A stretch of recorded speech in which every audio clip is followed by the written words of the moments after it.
in the Gulag Archipelago under Stalin and said, if your goal is happiness, what are you going to do when the jackboots hammer down your door at 2 in the morning and haul you off to the prison camp, because you're not going to be happy there.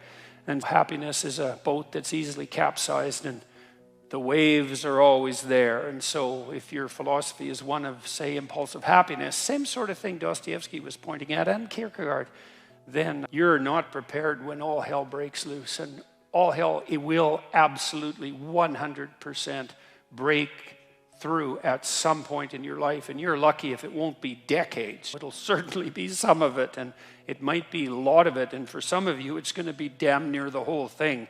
And so if what floats your boat is happiness, you're going to be capsized by the first decent wave. And so then you might ask yourself, what do you have instead of happiness that might be even more reliable? And I do think that adventure is more reliable than happiness. In the Old Testament story of Abraham, founder of the Abrahamic faiths, crucial figure in the development of world culture, Abraham is presented as a late bloomer, to say the least.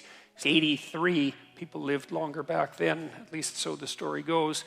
And he had a very rich father by nomadic standards, and he could just sit around in the tent all day. And a doting mother and a rich father, he could just sit around in the tent all day and eat peeled grapes and busy himself with the continuation of the species. God appears to him and says, get out of your security, get out of your comfort, leave your family, leave your community, leave your nation, go out into the world.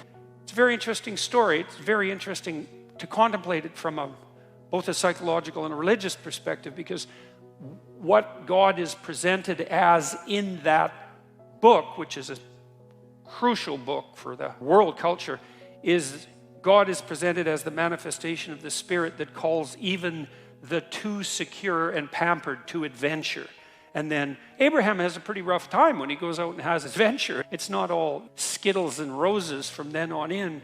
Quite the contrary. I mean, he runs right away into a conspiracy of elites to steal his wife. He runs into tyranny, runs into starvation. He encounters war. It's like he goes out in the world and he has the whole tragedy of his life, both on the social and political front and individually. But the promise is the promise of adventure, and the implication is that if you have a sufficient adventure, then that cannot so much protect you from suffering, because perhaps that is impossible, but to justify it.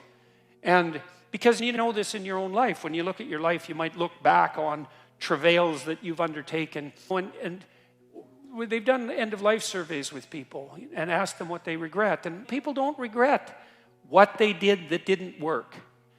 They regret what they didn't do that could have worked.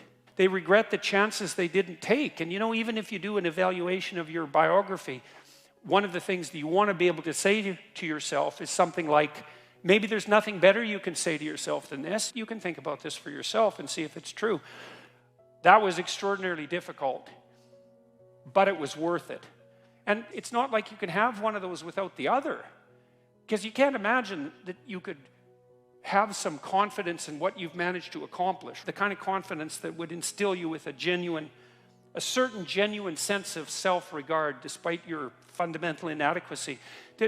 To have that fundamental sense of self-regard that's grounded in something real, it has to be based in a narrative that approximates that was extremely difficult, but it was worth it.